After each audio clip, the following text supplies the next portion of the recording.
हम अगर इंसान की रूपरेखा को देखें तो वह हमें जागता हुआ नजर आता है। खाते पीते उठते बैठते हम उसको देख सकते हैं, हम स्वयं को भी देख सकते हैं। लेकिन हमारी सोच क्या भीतर चल रही है, हम कैसा दृष्टिकोण रख रहे हैं, हम दुनिया में कैसे चल रहे हैं, ये सब हमारे मन की स्थिति पर निर्भर करता है। अब अगर कोई बुरी आदत का शिकार है और वो उसको करता ही चला जाता है, तो फिर एक समय आता है जब वो एक यंत्रवत उसको करता चला जाता है। जो एक गुस्सा करता है, फिर वो उसको सजगता नहीं रहती कि उसको गुस्सा आ रहा है, और बार बार जब वो गुस्सा करता चला जाता है तो यंत्रवत वो एक गुस्सैल व्यक्ति बन जाता है, जिसको कहते हैं कि ये मूर्छा में चला गया। ये जो मूर्छा है, ये जो पता ही नहीं चलने देती कि इंसान अपने आप में क्या कर रहा है, लेकिन वो एक यंत्रवत की तरह करता ही चला जाता है। ऐसे ही जब तक ये मूर्छा हमारी टूटती नहीं है, मन की बेहोशी जाती नहीं है, तब तक हम एक सजग व्यक्ति नहीं बन सकते, एक अध्यात्म की ओर हम नहीं जा सकते। तो अपनी मूर्छा को हमने ये देखना होगा कि हम जो भी अपनी धारणाएं अपने भीतर लेके बैठे हैं, हमारा जो भी बिलीफ सिस्टम है, हम कितना उस पर बिलीव करके बैठे हैं। एक लकीर के फ़कीर जैसे हम बन जाते हैं, या एक भीड़ जिस ओर चलती है उस ओर हम भी उसी ओर ही चलते रहते हैं, तो फिर वो हमारे एक मन की मूर्छा है कि हम उसी को सही समझते हैं और उसी के साथ चलते ही अपना जीवन उसी में निकाल देते हैं। और अगर ये मूर्छा हमारी जीवन भर रहती है, तो फिर वहीं हमारा जो एक चक्रव्यूह है जीवन मरण का, वो ऐसे का ऐसा ही रह जाता है।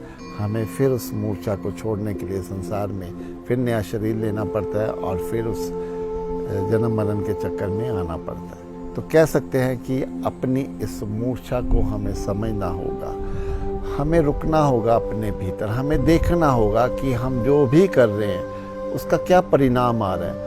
हमारी अगर बुरी आदतें, उनका परिणाम क्या हम पर आ रहा है, और अच्छी आदतें अगर हम अपने जीवन में ढाल के चलते हैं, उसका क्या परिणाम आ रहा है, क्या हमें एहसास अपने भीतर होता है अच्छे बुरे का।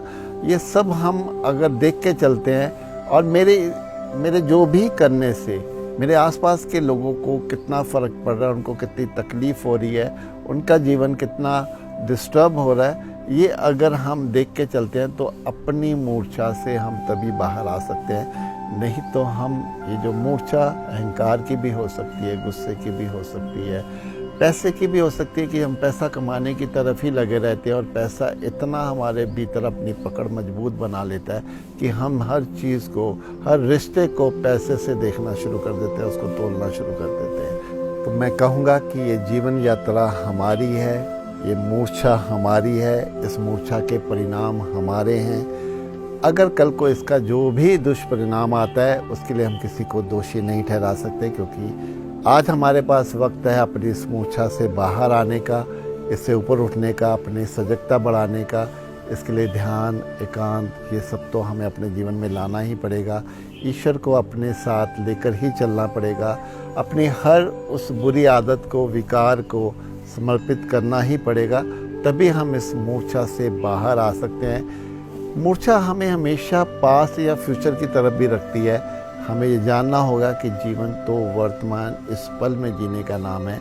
अगर हम किसी भी तरह अपने आप को इस पल में ले आते हैं, इस वर्तमान में जीना शुरू कर देते हैं, तो ऑटोमेटिकली हमारी मूर्छा टूटने लगती है। इसीलिए इस मूर्छा को आज ही अपने भीतर अगर इसी पल देखकर हम आज अभी इस पे काम करें, तो धीरे धीरे हम इस मूर्छा से एक दिन बाहर भी आ जाएंगे।